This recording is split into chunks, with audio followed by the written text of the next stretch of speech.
Hi, I am Kanagaraj. இந்த உலகத்தில் ஒடுக்கப்பட்ட மக்கள் எங்கெல்லாம் அடிமைப்பட்டு இருக்கிறாங்களோ அங்கெல்லாம் என்னோட கால்கள் வந்து பயணிக்கும். ஒருவனுடைய காலடியில் வாழ்வதை விட எழுந்து நின்று சாவதே மேல். இதை சொன்னவர் யாருன்னா உலக பெரும் புரட்சியாளர் சைக்குவாரா. இவரோட ஹிஸ்டரியை பற்றி தான் இன்றைக்கி இந்த வீடியோவில் வந்து பார்க்க போகிறோம். வாங்க வீடியோக்குள்ளே போகலாம். சைக்குவாரா வந்துட்டு எங்கே பிறக்காரு பார்த்தீங்கன்னா அர்ஜென்டினா நாட்டில் தான் பிறக்கிறாரு.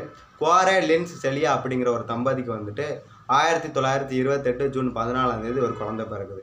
இந்த குழந்தை பிறந்ததுக்கப்புறம் இந்த குழந்தைக்கு என்ன பிரச்சனைனா ஆஸ்துமா இருக்கிறது தெரிய வருது. அதுக்கப்புறம் நுரையீரல் பாதிப்பு இருக்குது. இந்த குழந்தைய எப்படி நம்ம பாதுகாத்து வளர்க்குறது அப்படின்னு சொல்லிட்டு ஸ்கூலுக்கு கூட போக விடாமல் அந்த குழந்தைய வீட்டில் இருந்து பாடம் சொல்லி கொடுக்குறாங்க அவங்க அப்பா அம்மா.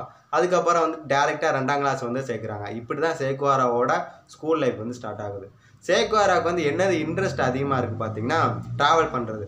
ஒவ்வொரு இடமா போயிட்டு தெரியாத விஷயங்களை தெரிஞ்சுக்கிறது, ஒவ்வொரு இடமா சுற்றுறது. எல்லாருக்கும் ட்ராவல்னால் ரொம்ப பிடிக்கும். அதே மாதிரி தான் சைக்குவாராவும் இருக்கிறாரு. அர்ஜென்டினா நாட்டில் வந்து ஒரு ரூல்ஸ் இருக்குது. அது என்னன்னு பார்த்தீங்கன்னா 18 வயசு உனக்கு ஆயிடுச்சுனால நீ வந்துட்டு இராணுவ பயிற்சி கட்டாயம் வந்து பெற்றிருக்கணும் அப்படின்னு சொல்கிறாங்க. சைக்குவாராவுக்கும் அதே மாதிரி 18 வயசு ஆகுது. அதுக்கு சைக்குவாரா வந்து இராணுவ பயிற்சி கூட்டு போகிறாங்க. கூட்டு போன சைக்குவாரா வந்து மறுபடியும் வீட்டில் கொண்டாந்து விட்டுருந்தாங்க. எதனாலனா மெடிக்கல் டெஸ்ட்டில் ஆஸ்துமா இருக்குது அப்படின்னு சொல்லிட்டு வீட்டில் கொண்டாந்து விட்டுருந்தாங்க. அதுக்கப்புறம் சைக்குவாரா வந்து அர்ஜென்டினாவை சுற்றி இருக்கிற ஒரு 4 ஃபேமஸான பிளேஸ்க்கு வந்து சுற்றுப்பயணம் ட்ராவல் பண்ணி போகிறாரு. போயிட்டு திரும்பி வரப்போ அவங்க பாட்டி வந்து இறந்து போயிருந்தாங்க. அவங்க அம்மாவுக்கு வந்து புற்றுநோய் இருக்குது வந்து தெரிய வருது. இதனாலே வந்துட்டு நான் டாக்டர் படிக்கணும் அப்படின்னு சொல்லிட்டு சைக்குவாரா வந்து டாக்டர் படிக்கிறாரு. டாக்டர் படிச்சுக்கிட்டே இருக்கும்போது அவரோட ஃப்ரெண்டும் அவரும் சேர்ந்து மோட்டார் சைக்கிள் பைக்கு, அந்த காலத்தில் வந்து மோட்டார் சைக்கிள்னு சொல்லுவாங்க, மோட்டார் சைக்கிள் மூலமாக பண்ணி போகணும் அப்படின்னு சொல்லிட்டு ட்ராவல் பண்ணுறாரு. ஒரு மலை மேலே வந்து அந்த பைக்கு போய்கிட்டு இருக்கப்போ திடீர்னு ரிப்பேர் ஆயிடுது. ரிப்பேர் ஆன பைக்கை வச்சுட்டு ஒன்றும் பண்ண முடியாது அப்படின்னு சொல்லிட்டு அந்த பைக்கை அங்கேயே போட்டு பஸ் மூலமாக வந்து ட்ராவல் பண்ணிகிட்டு இருக்கிறாங்க. அதுக்கப்புறம் ஒரு இவங்க 2 பேர் கையிலையும் கையில் காசு கிடையாது, சாப்பிட்றதுக்கு எதுவுமே கிடையாது. அதுக்கப்புறம் வந்து ஒரு தொழிலாளர் வீட்டில் போய் தங்குறாங்க. அந்த தொழிலாளர் கொடுத்த அவரோட கஷ்டத்தை சொன்னனால தான் சைக்குவாரா வந்து புரட்சியாளருக்கான ஒரு ஸ்டார்டிங் பாயிண்டாகவே இருக்குது. அவர் என்ன சொல்கிறாருன்னா தொழிலாளர் வர்க்கம், கம்யூனிஸ்டும் இந்த முதலாளி வர்க்கம் ஃபுல்லாக தொழிலாளி வர்க்கத்தை ரொம்ப அடிமைப்படுத்தி வேலை வாங்குறாங்க. எங்களுக்கான சம்பளத்தை வந்து கொடுக்க மாட்டேங்கிறாங்க, எங்களை வந்து ரொம்ப வந்து கஷ்டப்படுத்துகிறாங்க அப்படின்னு சொன்னவொன்னே தான் சைக்குவாராவுக்கு வந்து பயங்கரமான கோவம். அப்புறம் அங்கேருந்து அவரோட சொந்த வீட்டுக்கு வந்து சைக்குவாரா வந்துருந்தார். மறுபடியும் என்ன பண்ணுறாருன்னா அவர் 4 பேர் ஃப்ரெண்ட்ஸை கூட்டுட்டு பொலிவியா நாடு, அந்த அர்ஜென்டினா நாடு இருக்குல்ல, இந்த நாட்டுக்கு மேலே தான் பொலிவியா நாடு இருக்குது. இந்த பொலிவியா நாட்டுக்கு மேலே வந்து பொலிவியா நாட்டுக்கு வந்து ட்ராவல் பண்ணி போகிறாரு. அங்கேயே இதே மாதிரி தான் கையில் சாப்பாட்டுக்கு எதுவும் இல்லை, கையில் காசு இல்லை, என்ன பண்ணுறது அப்படின்னு சொல்லிட்டு தெரியாமல் ஒரு சரி ஏதாவது ஒன்று வேலை பார்ப்போம் அப்படின்ட்டு ஒரு சுரங்கத்தில் போய் வேலை பார்க்குறாரு.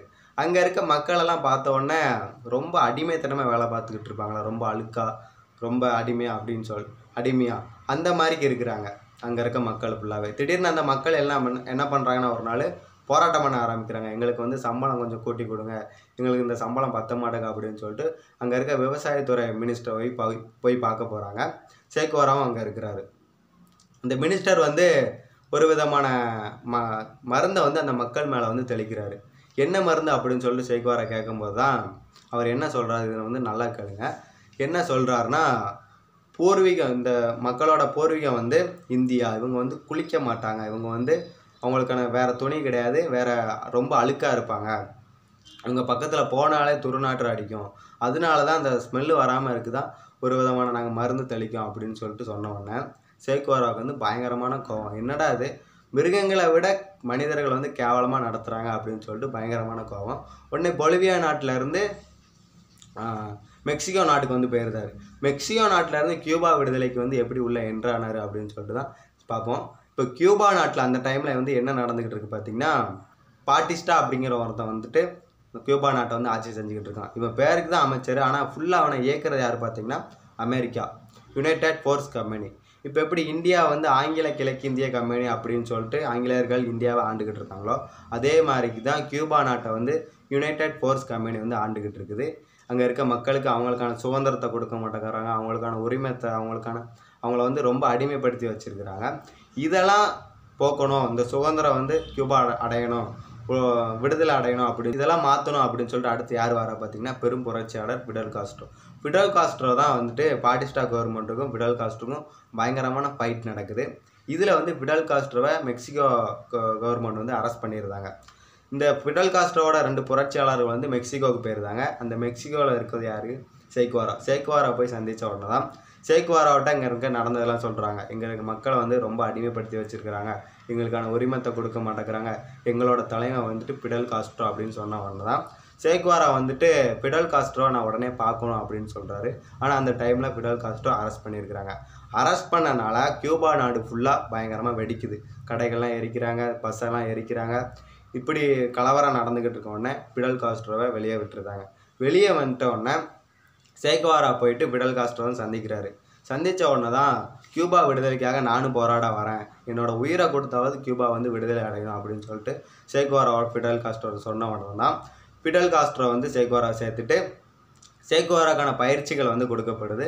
சேக்குவாராவும் மற்ற புரட்சியாளர்கள் வந்து பயிற்சி கொடுத்துக்கிட்டு இருக்காரு.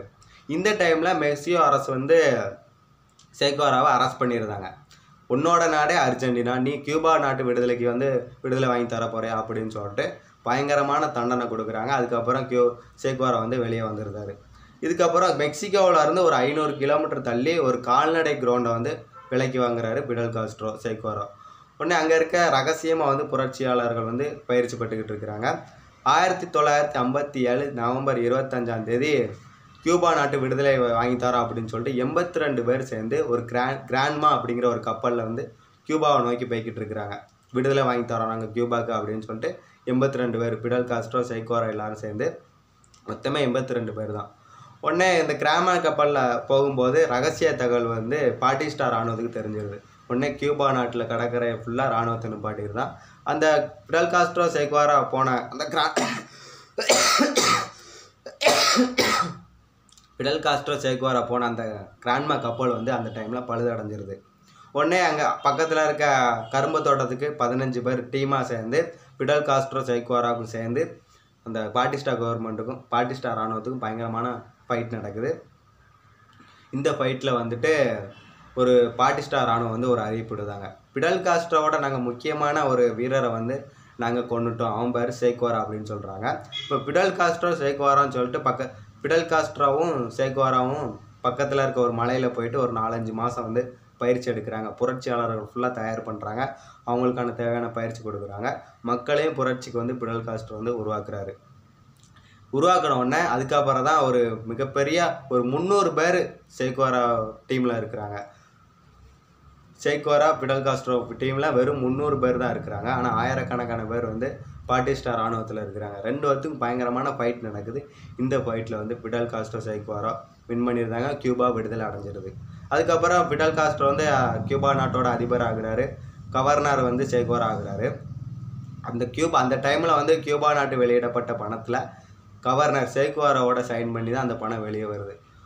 அர்ஜென்டினா நாட்டில் பிறந்து அர்ஜென்டினா நாட்டில் பிறந்த சேக்குவாரா கியூபா நாட்டு விடுதலைக்கு போராடி கவர்னர் ஆகி அந்த நாட்டு பணத்திலோட சைனோட அந்த பணம் வெளியே வர்ற அளவுக்கு சேக்குவாரா வந்து பெரிய ஆளாக இருக்கிறாரு, பெரும் புரட்சியாளராக உருவாகியிருக்கிறாரு. இதுக்கப்புறம் பார்த்தீங்கன்னா பிடல் காஸ்ட்ரோட்ட வந்து சேக்குவாரா சொல்கிறாரு, எனக்கு எந்த கவர்னர் பதவி எதுவுமே வேண்டாம், இன்னும் உலகத்தில் பல்வேறு மக்கள் வந்து அடிமைப்பட்டு அவங்களோட உரிமையை அடிமைப்பட்டு வாழ்ந்துட்டு இருக்காங்க, அவங்களுக்காக நான் வந்து புரட்சி செய்ய போகிறேன் அப்படின்னு சொல்லிட்டு ஆப்பிரிக்காவில் இருக்க காங்கோவா அப்படிங்கிற ஒரு மக்களுக்காக விடுதலை வாங்கி கொடுக்கறதுக்காக புரட்சி செஞ்சுருக்கிறாரு. அதுக்கப்புறம் வந்துட்டு என்னோட தாயகமான அர்ஜென்டினாவும் வந்து அங்கே இருக்க மக்கள் வந்து அடிமைப்பட்டு வாழ்ந்துட்டு இருக்கிறாங்க, அவங்களுக்காக நான் புரட்சி செய்யணும் அப்படின்னு சொல்லிட்டு அங்கேருந்து கிளம்புறாரு. எங்கே பொலிவியா, இவர் வந்து ஒரு சுரங்கத்தில் வேலை செஞ்சுட்டு இருந்தார்ல, அந்த டைமில் வந்து மக்களை அடிமைப்படுத்தி வச்சுருந்தாங்களா, அந்த மக்களுக்காக வந்துட்டு போராட்டம் பண்ண போகிறேன், புரட்சி செய்ய போகிறேன் அப்படின்னு சொல்லிட்டு அவர் வந்து வராரு. மீசை தாடி எல்லாத்தையும் எடுத்துகிட்டு ஆளே மாறி போய் இங்கே வந்து இந்த மக்களுக்காக புரட்சி செஞ்சுக்கிட்டு இருக்கும்போது தான் சேக்குவாராவை பொலிவியா இராணுவத்தால் வந்து சுட்டு கொன்றுதாங்க. அவர் இறந்தும் போயிருந்தார். இறந்து போனது மட்டும் இல்லாமல் அவரை பார்த்து எதிரிகள் பயந்து அவரோட 2 கையையும் வெட்டியிருந்தாங்க. இந்த அளவுக்கு உலகத்தில் இருக்க ஒடுக்கப்பட்ட மக்கள் எங்கெல்லாம் அடிமைப்பட்டு இருக்கிறாங்களோ அங்கெல்லாம் என்னோட கால்கள் வந்து பயணிக்கும் அப்படின்னு சொல்லிட்டு சும்மா வார்த்தையால் சொல்லாமல் எங்கெல்லாம் அடிமைப்பட்டு இருக்காங்களோ அங்கெல்லாம் புரட்சி போய் செஞ்சுருக்கிறாரு. இவரை பற்றி உங்களுக்கு ஏதாவது வேறு கருத்துக்கள் தெரிஞ்சால் நீங்கள் கமெண்ட் பாக்ஸில் வந்து கமெண்ட் பண்ணுங்கள். ப்ளீஸ் சப்ஸ்கிரைப் பண்ணுங்கள், அப்போ தான் தொடர்ந்து போட வேண்டிய உங்களுக்கு சார்.